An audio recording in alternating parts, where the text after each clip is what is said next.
Call the meeting to order at 4:05. The Facilities and Safety Committee trustees held today, June 6, 2023, in the HCIC building. Thank you so much, everybody, for being here.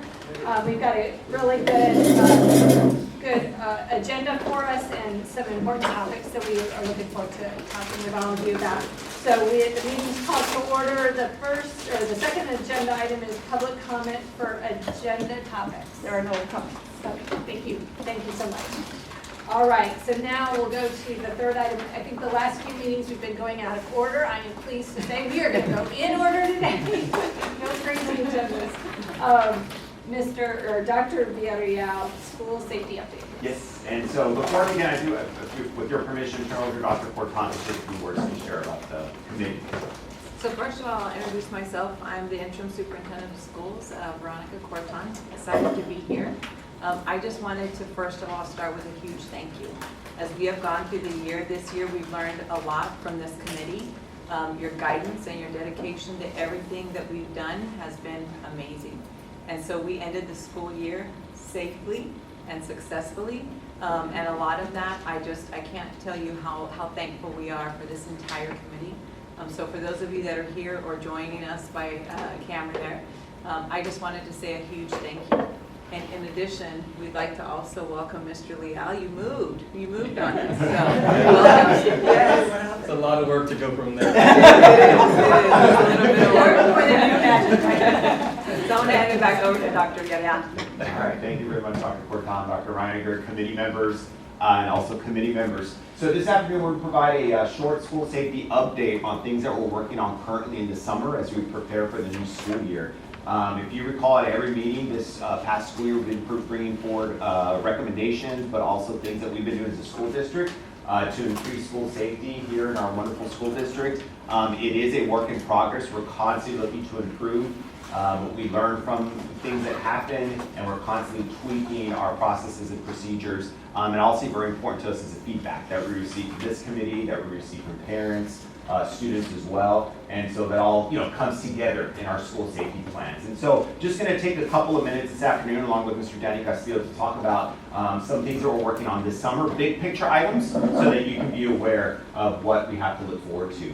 The first one that we're going through right now are internal campus audits in collaboration with Region 1. And so currently we do have representatives from Region 1 along with our staff that are visiting every campus to ensure that we're abiding by a checklist of standards from the Texas School Safety Network.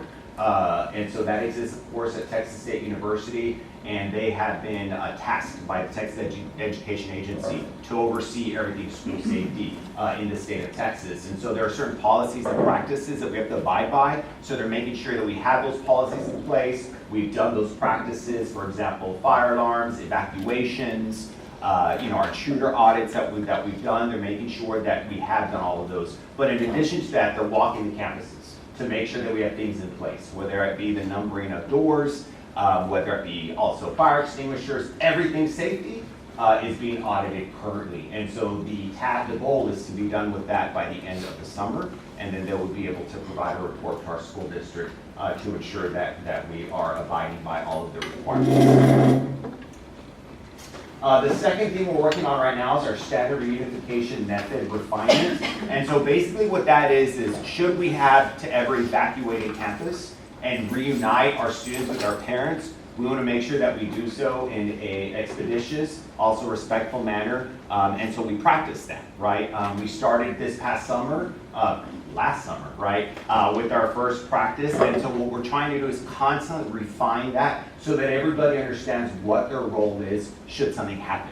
If something were to happen, no incident is ever going to be the same, right? No evacuation will be the same. But if we can practice it as much as possible, we can try to minimize as many distractions as possible to ensure that our students feel safe, that our parents are well informed, guardians are well informed, so that they know what to do, right? And so our Standard Reunification Committee is a large committee, and so they are tasked with particular roles as part of the reunification. So, for example, it could be who's going to greet the parents when they're lining up outside, right? Who's going to check IDs? Who's going to run the ID in the system? Who's going to reunite the parent with the child? Who's going to provide the entertainment, right? Should it be an elementary school and we're, at our Performing Arts Center and we need to keep them occupied as we're trying to reunite families with their kids? Who's going to provide that entertainment to try to keep the students as calm as possible? And so a lot of that goes into that. And so we're refining that right now, and we're hoping to have that done. We will have it done by the end of this summer, and our plan as well is to have a functional exercise for this summer to build that muscle memory. I know Mr. Castillo constantly likes to talk about that muscle memory, and so we'll have that functional exercise by the end of the summer, but as well bring that forward so that you all can understand as a committee, as families as well, what exactly that looks like, so that we can continue to communicate that to our families as well. So we're working on that currently. The other thing too is a great exercise that we're going to be having actually June 26th and 27th at Stewart Place Elementary, and that's the active attack incident response. Normally you hear active shooter incident response, and so there's a difference between the active shooter and the active attack incident response. And the main difference is this: when we do the active shooter incident response, it's law enforcement going into the school and practicing how they're going to attack the shooter. In this particular case, which is more than likely what would happen, it's not only going to be law enforcement, it's going to be fire, it's going to be EMS. So what does that look like when they're all entering the school together, right? And so we're going to be practicing that June 26th and 27th at Stewart Place Elementary, because in reality, that's what it's going to look like. All of these agencies coming together and entering the school in an organized manner. So this particular practice is going to allow all of these agencies to come together. And so Mr. Castillo, I don't know if you want to expand on that, because he's leading the charge. If I could, the basic difference, like Dr. Villarreal described, the best way I can describe it is any of the tactical dynamic entries, you're going to have the law enforcement SWAT operators that go in first. What this training does is helps our other first responders, EMS, fire department staff that are specifically trained on how to work as a cohesive unit in that second wave that goes into an active scene. One of the things that was developed in this best practice was when they would do case studies. A prime example is like even Uvalde. If you look at all of those different case studies, one of the recurring themes was they would at times, law enforcement was trained to go in there and neutralize a threat. So the training was you bypass the injured because you're still looking to neutralize the threat. But that search and the clearing of a building sometimes can take an hour or longer. And you'll bypass, law enforcement would bypass casualties that could have received medical treatment. So the best practice evolved now to this type of training that is one of the best practices now being put out by the alert system, where now it's that multidisciplinary approach. Instead of having EMS and fire waiting on the boundaries until the scene is clear, they now are going to train to go in as soon as possible on that second wave, also led by tactical units to provide that cover. But they're able to go, and as they're clearing the building, they can render aid to those casualties if they identify and encounter some individuals of that nature. So very, very important emerging new best approach. It takes a multidisciplinary approach involving different agencies, and that's unique to each area, right? In our region here, that's why in this case, we're involving STEC, which is our EMS operators here for the city of Harlingen. We're going to involve other law enforcement agencies, not just HPD, not just EPS. This is being opened up to Cameron County Sheriff's Department, all of our county constables precincts, DPS, City of Primera, City of Combs. The invite is out there. We made this announcement over the last couple of monthly meetings that we've had with our law enforcement partners. So we do expect to have a good attendance. This is not the one and only opportunity. TSDC has also partnered with us as well. They've already hosted, I believe it's like 3 or 4 at their campus. We felt it was important for us to hold at least 1 to 2 within one of our actual campus facilities. Because again, that's another layer that we can add on where we're allowing our law enforcement partners and first responders to become that much more familiar with our facilities, familiar with the layouts. And it's, in this case here, we're gonna offer as well our digital mapping system that we've already developed. They'll be able to incorporate that into this specific training. Thank you, Mr. Castillo. And then lastly, we want to make sure that we're meeting the needs of this committee and, and everyone that serves on it. And so we want to open it up to you all to kind of hear what topics do you think that we should address in future meetings. We'll have a brand new school year coming up, and so we want to make sure that we're meeting and we're listening to this committee as well. And so what we're going to do is we're going to hand out cards at the end of this session, and so it's just going to basically ask you if you have any topics that you feel that we should address here in the committee. Please write those down, and we'll definitely take that into consideration for any future topics that we may have as part of our committee. And so now I'll open it up to any discussion or questions that anybody may have as it pertains to the presentation. How's the fencing coming? Thank you. We're working on that right now. We've completed some, so we can get you a status report on where we're at, with the goal being to have everything done by the end of the summer. Yes, and so we can get you a status report on the fencing. Will all campuses meet standards by the end of the summer? Is that the goal? That's the goal, yes. Mhm. Yeah. And then also improving anything that needs to be improved, even if it passed inspection. If there was something that we felt that we needed to improve, we're going to do that. And how many campuses, more or less, do we have to make compliant? It was 13? 13? Yeah. Wow. Well, so remember, it goes back to those doors, right? To the transition doors. So for example, if the campus is entirely enclosed, let's say take Bella Middle School, there is really no fencing requirements. But we as a school district have a higher standard. And so we want to make sure that our fences, regardless of it being necessary or not, they want to make sure that it's, least scalable as possible. And so we're doing improvements, for example, at Bella, that's another thing that really needs to be improved, even though the campus didn't really require it. We want to make sure that we have a higher standard in our school district. So I mean, I know you have them tiered though, right? Like the Yes. ones that were, so I guess maybe those, the Correct. ones that were at the highest, Yeah. like Like the Donald, is highest it needs, Coakley? right? Yes. Coakley? Yes.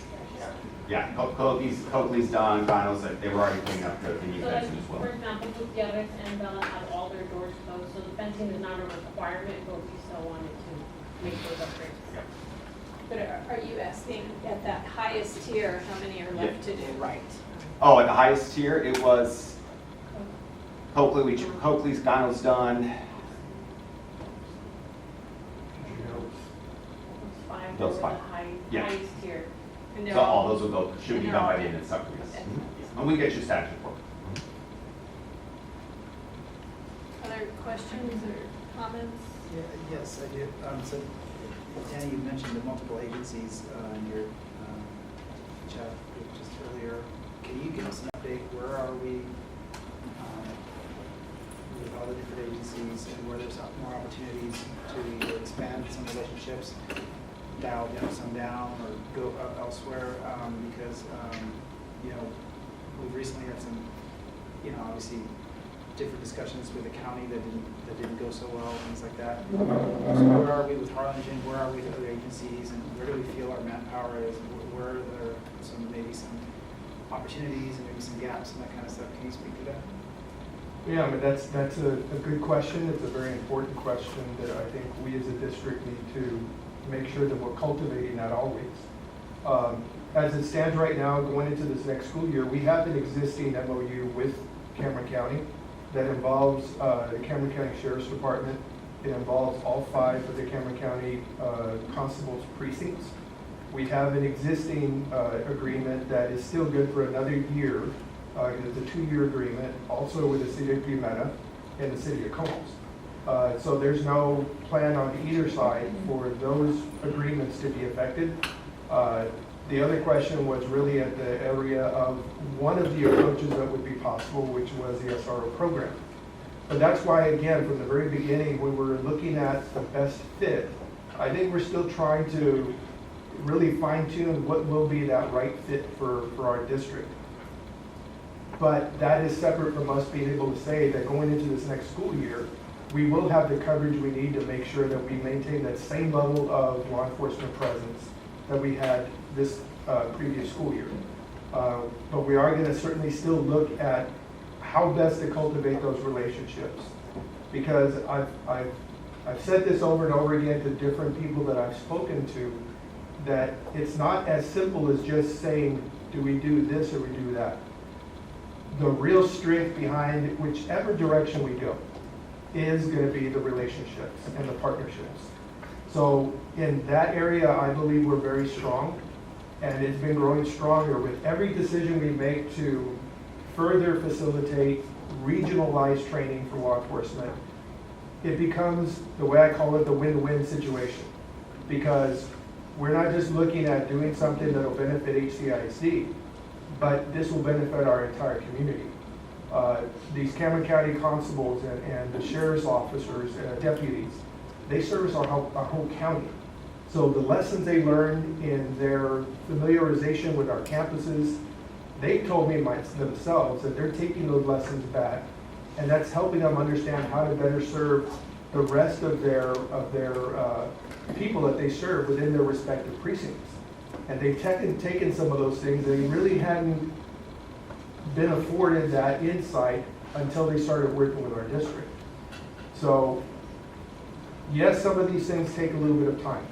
And sometimes, I don't care what kind of program you're trying to cultivate and develop, you may encounter sometimes that you need to sort of take a step back and reevaluate next steps. But I believe that we're on the right path. I think that we're developing strong relationships, even though there's still a few details that we need to work out. I think we're gonna be good. And then when we come to making some of those incremental decisions, I think we'll be on the right pathway. I have one question as well. On the active attack incident response exercise, and thank you for describing that and explaining what that is. I was just wondering, how do we let the community, the neighbors around the location, I think everybody's gonna be wondering what in the world's going on. So how do you prep that part of it as well? We'll be working closely with Marcia Martinez and the communications department to get that information out to our families as well as the community. We did something similar at Rodriguez last year, and we'll follow the same model in informing everybody. Absolutely. So, and mine is kind of about the community and how to inform them, but on a different take, just like on the reunification process. I know every situation is going to be different, but could there be, just kind of want to put it out there, and I know we can get to it when we get to it, but some things that I know we've done a good job of putting things on our site, about safety protocols and things of that nature, but even just what reunification looks like, because I think that's for a lot of parents, that's, the concern, and that's why there's all that panic, right? Because Correct. they just don't know Right. what, and I think we can all do like word of mouth, but I think even just, something visual and something that's there, that they can see. Absolutely, yeah, and so we're working on that as well with Marcy Martinez and the communications department to get that out there. But also hold sessions for parents that are interested. There's one thing to have a one-pager, but to bring parents in and be able to talk to them about the method. Yeah. Yes, definitely, we're working on that. And I'm going to interject really quickly because one of the things that we're working on right now is a back-to-school series for parents. Because there's like from A to Z, there are so many topics, safety, curriculum, what to expect the first day of school, all of that. And so our leadership and innovation team is partnering up with Sylvia Gonzalez to offer those. We'll do face-to-face. We're also going to videotape those and create kind of like a library for our parents so that they can go there because there's a lot of questions, right? And I think there's value to doing that right before school starts because it's fresh on their minds, so they won't forget it. And so as we start school, we're hoping that that's going to be meet the needs of our community. But everything under the sun about parents, right? That parents need to know. We'll have those menus of the parent series. Thank you, everybody. All right, let's move on to Mr. Tapia, Annual Energy Consumption Report, item 4. Madam Chair, members of the committee, Kazan. I'm going to present the annual report for the energy consumption for our schools. And on this first slide, I know it's a little hard to read there, but you have it on your handout on page 5. And this is representative of the past 4 years of 2018, 2019, all the way to 21, 22. This is not this current year, because this current year won't end until August, and we won't get the final bills to September, October, and we start putting the data and report in January, February for this current year. So these are the previous 4 years.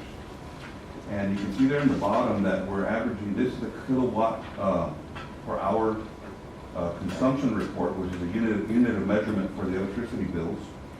And we're averaging, you can see there about 3.5 million kilowatt hours per month per school. And go to the next page, you translate that into money, is on the bottom part. But this is the same thing as a bar graph, it's just a little easier to read. If you go to 2018-19, which is the blue line, that is a typical trend that our district has when it comes to our utility usage. In September, it starts off high because that's the high one. August, September is kind of hot. As the months cool down, October, November, December, it starts going down into winter. And then into March, it starts going up, April, May. And then school lets out, so it drops a little bit in June, July because of the number of kids and people in our schools. And then in August, when everybody starts coming back, it goes up again. So the 2018-19 is the last trend that we had pre-COVID. So if you look at the red line, which is the year COVID hit, it's following the same trend up until March. What happens in March? The kids all stay home. Everybody stay home, and look at the drop. You can see there on the red all the way until May, June, July, and even August. And then the following year, the green, which is the green line, was the year that we came back, but it was voluntary. You can come to school or you can stay home with the synchronous and asynchronous instruction, right? But what this shows you is that the demand of people in the buildings tells you how much your air conditioning systems kick on. And the less people in the building, the less usage. There's no demand or load on the building, right? So that's why we had that trend. And then the gold year, which is this past year, when everybody came back, no more staying home, no more options. You have to come home, come back. And you can see there September in the yellow, some people were still kind of hesitant coming back. By October, everybody started getting in line with the blue trend, which was the normal year. And then we follow the same trend as we have historically had. So if you look at there, the bottom, the month, we're averaging about $300,000 a month of consumption for our schools. And the bottom square is the yearly total. 2018 was 3.6 million. The COVID year, 3.3. The following year, where it was optional, 3 million. And this last year was 3.5. So we're almost at the same cost that we were 4 years prior to that. So I think that's really good. You can see the trend of the consumption from those 4 years. We did go up a little bit, 13% on the consumption. And then the school expense, 17% decrease, and that's comparing to the green year, the previous year. So everybody staying home was well, the green wasn't a full year, it was after March, but the yellow, the yellow was when it was optional. I'm sorry, that's when everybody came back. So if you go to the air conditioned area, we used to be at 3.1 million from the 2018 square feet. And in the yellow year, we increased 3% on the square footage of air conditioning space, and I'll go that to the next chart. And kilowatt hour per square foot, and then the cost per square foot, we're about $1.20 on the last bar graph on the right hand side on page 6. We went from $1.30, $1.20, $1, and then to $1.20. And that's what this is. And this actually goes back all the way to 2011, 2012. The last column, overall, you take the annual cost divided by the square footage of that school, of the school total, and we were $1.54 back in 2011, and today we're, after everything we've gone through, $1.21, so we're decreasing the cost per square foot.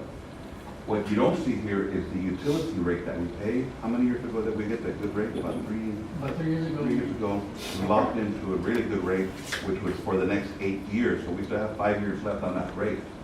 So we're doing really good, and of course, our goal is to get to 110. And the more we can save here, we can adjust our utility budget and shift some of those savings back to the educational funds. Each school individually has the 4 years. When you look at this, you look for trends, any anomalies, and a lot of these, where you see these spikes, depending on what year was when a chiller went down, we had to bring in a portable chiller to help out, and you gotta run it 24/7, and it really ups the usage. At Bella, for example, that happened, the chiller went out, we brought in a portable. At Kano, that's when we had that whole mess, it was unbalanced, and we're still trying to figure it out. We had to get an engineer, commission the whole system, so you can see that what we did work there. For the Diaz and Lee Means, we just replaced the chiller this year, so we won't see the results until the following. But that tells you that the chillers were already failing, they were having trouble keeping up with the heat, where when they cranked on in the morning, 2-3 hours later, it was still warm. So the principal complained, can you leave it on all night so it doesn't have to struggle in the morning? So we were leaving it on longer and longer. That's when it's time to change out the chiller, right? So we finally did that, so that yellow, some of those yellows should come down this next coming year. And we'll save even more money in electricity. And again, this same thing just with the actual money cost per school. And then Hoyle Cruz is our energy manager. He does all this work, and we have a report. Every single school we have it split out month to month. Graph for every single school, but that would be 34 charts I have to show you. So this is really a summary of that. So in a nutshell, that's our electrical report. I'll open it up for any questions. Questions, anybody? A quick question. So, in the bank, we had AEP approach us about grant monies available for an LED switch out. Have y'all ever been approached about that? We're spending, I imagine we'd be a great customer for AEP for a program like that to reduce overall load. I haven't seen any grants out there for schools to do that, because we would definitely jump on that. But there are loan programs, state, SECO, or the, what's the other one? That they'll offer very low rates to do a performance energy management project with a company, a firm, pay back over 15, it used to be 10, 12 years, now it's 15 to 20 years. But not a lot of districts are doing that, but 15, 20 years later, your equipment already has to be replaced. So if you get your money, you don't really get a fast payback on 100% loan. Didn't we just replace the LEDs at Lamar, right? We replaced the LED lights in Lamar in-house with Mr. Cruz. We bought the fixtures ourselves, and we hired these electricians we have just on labor. And we've changed that all Lamar with about 110,000, something like that, doing it in-house. Bidding it out, it would have been almost 3 times more. So it's just a matter of finding additional funds to do that in-house, 1 or 2 schools per year, and that can help out lower the. It makes a difference. It does. We did that at the airport too, and it really made a noticeable difference in the month. Yeah, the calculation Mr. Cruz put is anywhere from 15 to 17% savings for you. So on that subject, I mean, I haven't heard of grants, but we get emails and people calling us, and I'm sure all of us out on the board, you know, from these vendors and these folks out there. You know, Oscar, you've probably been a recipient of some of these, Oh, you know, yeah. because, you know, I get them and just pass along to the superintendent and say, hey, FYI, I have no idea, but just passing along and that kind of stuff, and I don't know where it ends up. I never heard back, but I mean, I guess you can pass it on to the experts here.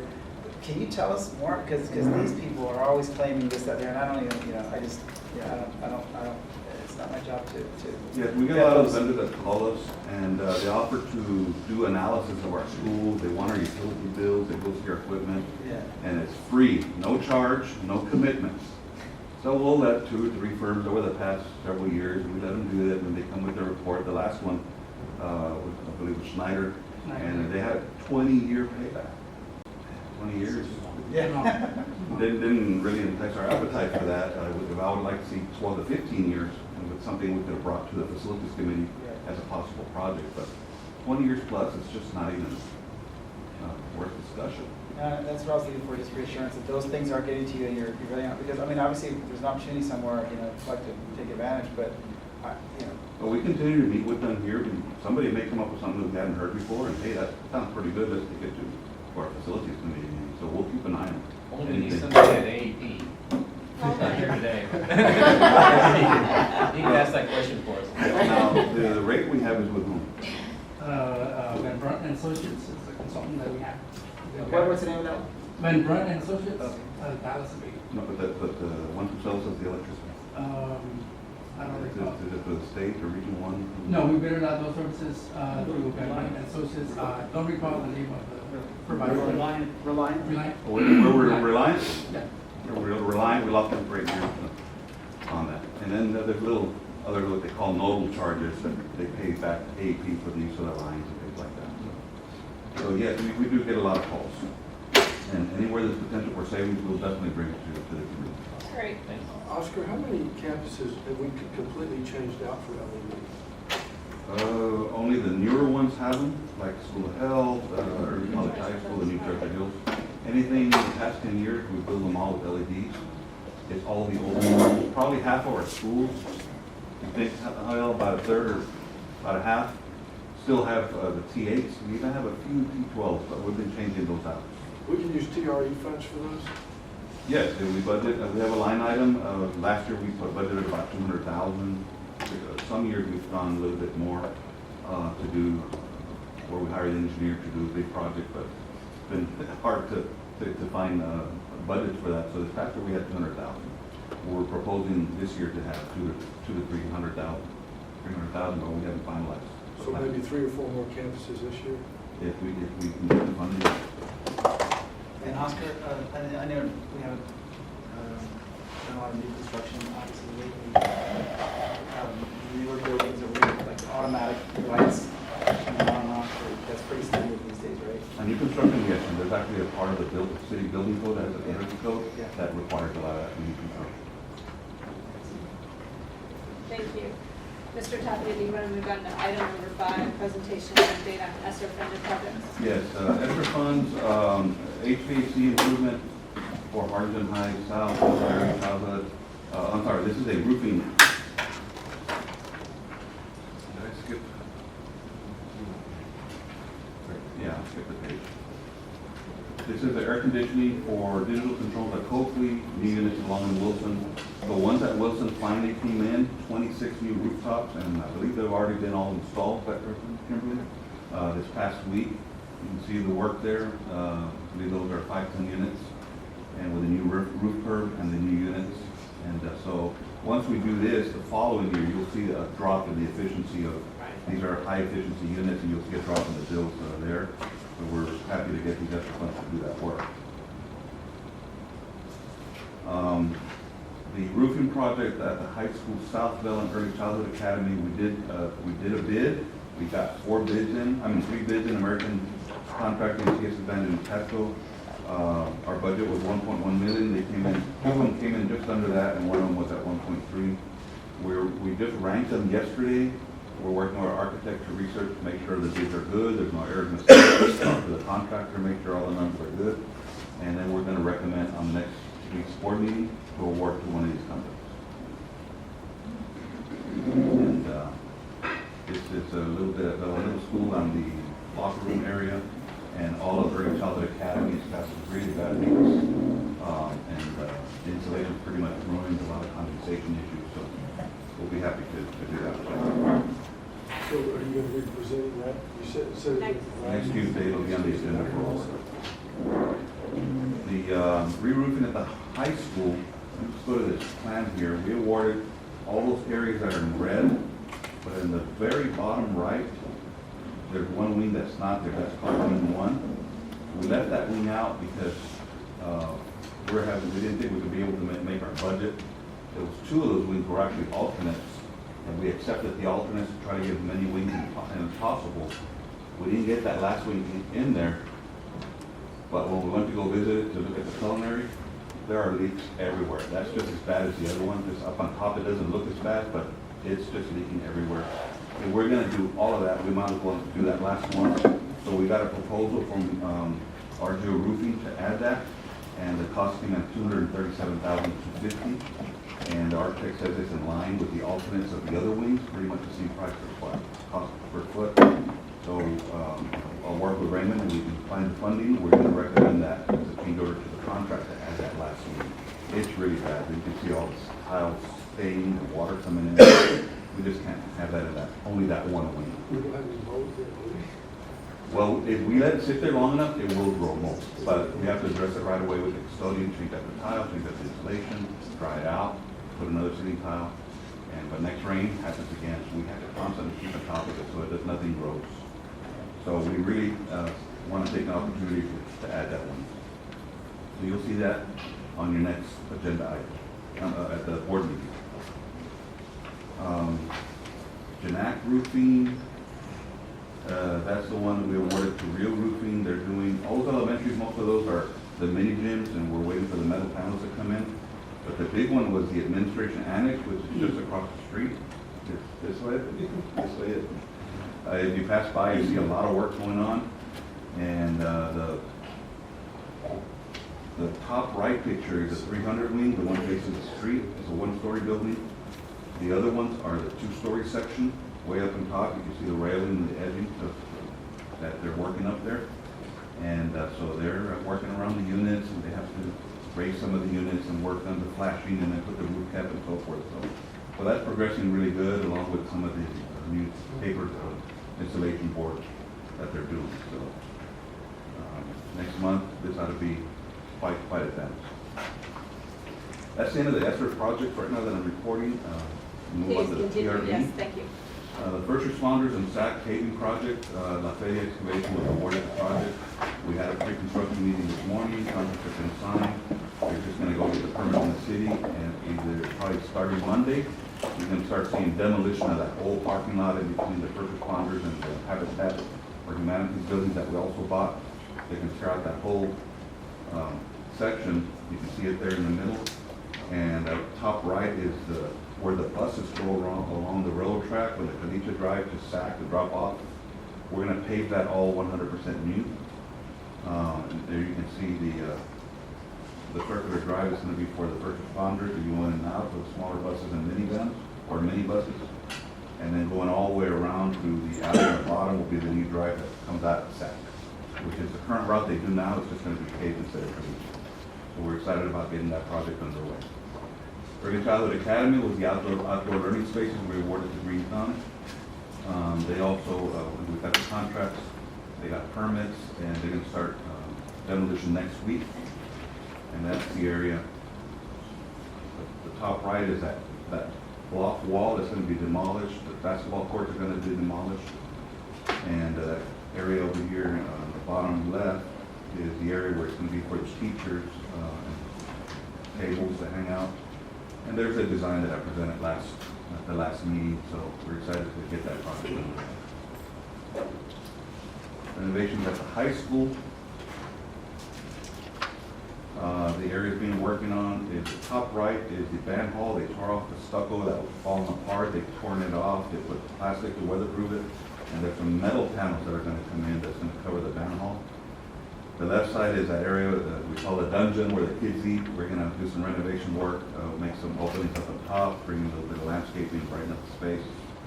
They're doing painting work on the stucco. You can see the bottom left and all the wings. And the right-hand side bottom is that quad area. It's gonna be a big courtyard. It's gonna be nice for the kids to hang out. The top picture is a drawing. When the panels come in, that's how it's gonna look like.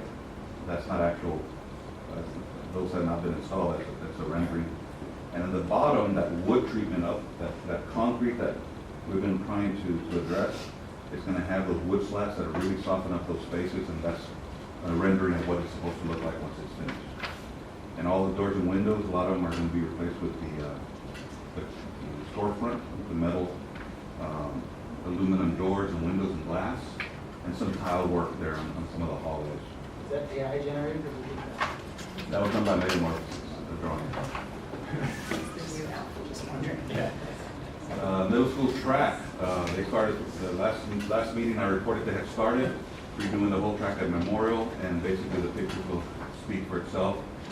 When they tore off the track, there was just a few areas that needed treatment on the asphalt, They put in this material, liquefied, that's solid, they sanded it down, and then they put the new track surface. The bottom left is the pole vault area, and you have the big track, and that's the track finish, and I believe they already did the striping, right? They haven't, No, they haven't done the striping? step over it, it went in every day, so I guess it. We did the walkthrough today, and they're gonna address some areas, and then the striping will come, Once hopefully there's Thursday or Friday. and the efficiencies, and once it's done, they'll put the striping, and we're ready to go. Did you ever do anything in Skokie? Did we do that years ago? That was under the bond program, it got rebuilt completely brand new, 10 years ago or what? about 8 or 9 years. How old is Memorial Street? 10, 11. It's already 10 years old? About 12, 12, yeah, because my mom retired 11 years. right after. 11. Yeah. Performing Arts Center, that's what we're doing, the house lights inside. We had got off the bid, way over $1 million. We didn't, we only had half that budget. Well, we had about $350,000.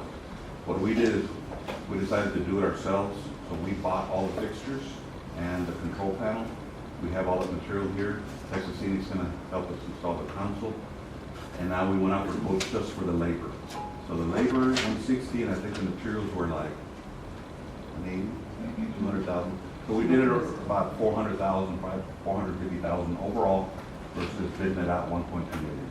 So we saved some money Great savings. doing it in-house. It was a little bit, we have about a month in summer to do the work. So you're gonna see this at the next board agenda to award, and then we gotta get on it quick because we wanna finish it before all the, Dr. Perton has all the kickoffs planned for us. So we gotta get that facility going. We only got one bid though. It was a good price, and this is by a very reputable electrical company that we work with, Peace Electric, for $167,500. So just a little over budget, but pretty close. But it was bid out, so we'll have this, you'll see it on your agenda. Contingency allowances on page 37.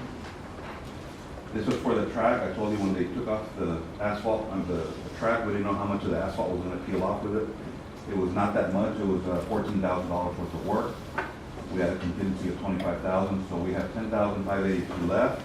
If we don't do any more changes, that money will come back to us unless there's some change in the striping. We should have some money left in that project.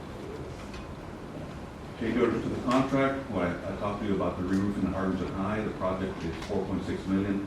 Not only the roofs, but that includes the doors and windows as well.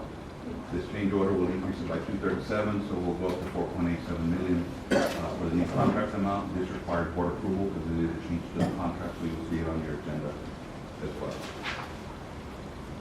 And finally, we're closing out the first responders with G&G Contractors. The original contract was $381,300. After we did use some of the contingency, we have $1,740 left, so the contract's adjusted to $379,560.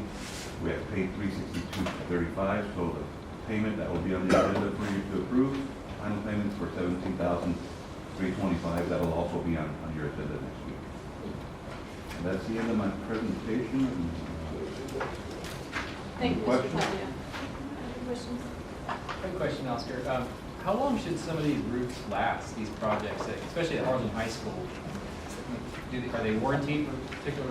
The warranties usually are anywhere from 7 to 10 years, but usually the roofs around here, they last about 30, 35 years with proper maintenance.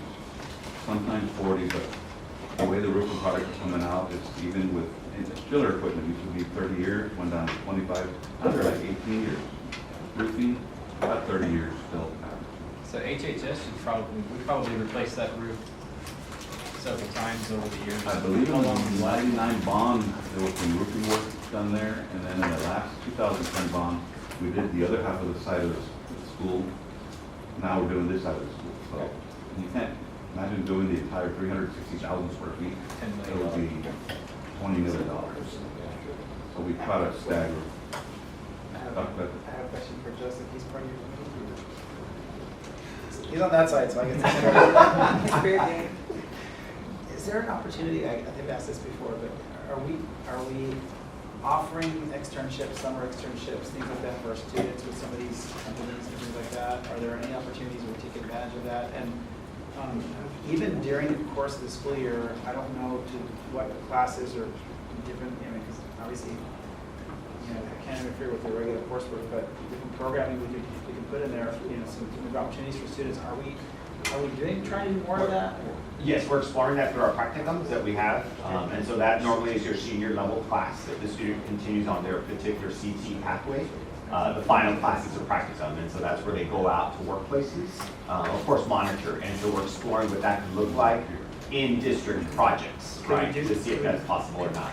Should we include juniors? Because, I mean, juniors are going to be seniors, so they have that summer free. So There are some that could take advantage of the opportunity. It all depends on the coursework that they've taken. And so we're limited as to when they can take their practicum by the state of Texas. But in some instances, you do have juniors that are ahead of the ballgame, and so they'd be able to take advantage of that.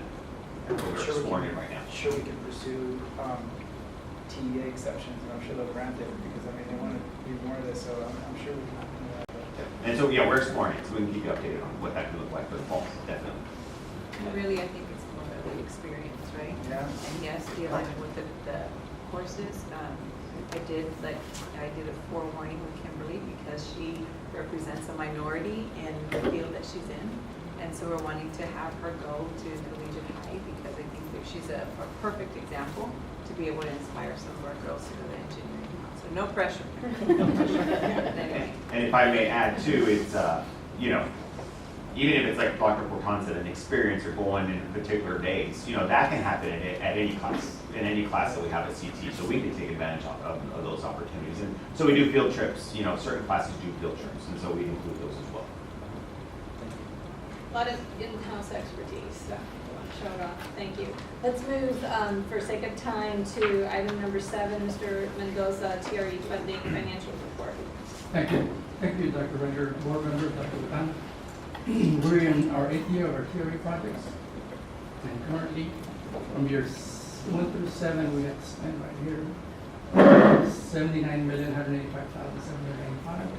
And currently on our 8th year, which is the highlighted column, we have spent $12,470,383, both spent and encumbered. So our total balance, and total spent, $91,656,968, which gives us a balance of $2.7 million on our TRE projects. Again, we're finishing up our 8th year. This is May 31st, 2023, and this is our financials for our TRE program.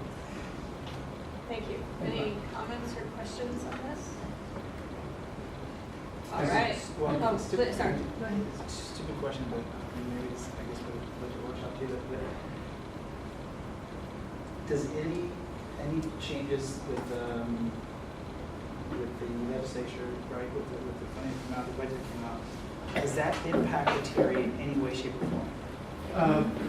Yes, because any increase in our funding, especially on the local side, that allows us to allocate $10 million out each year that we separate for our TRE project. So yes, I mean, yeah, anytime that there's an increase in funding and local funds, we absolutely gives us an opportunity to transfer those $10 million without too much hassle as far as our overall budget. So yeah, so let's say, for example, this past year we received $188 million worth of funding from the state. $10 million of those $188 million automatically get transferred over to TRE for the TRE projects for this company. And that will be the same process for this company as well.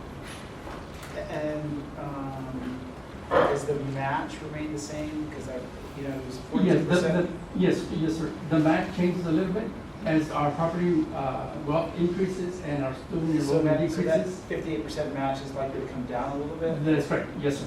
That is correct, yes. As our property values increase and our student population decreases, our local match increases and the state match decreases, yes, sir.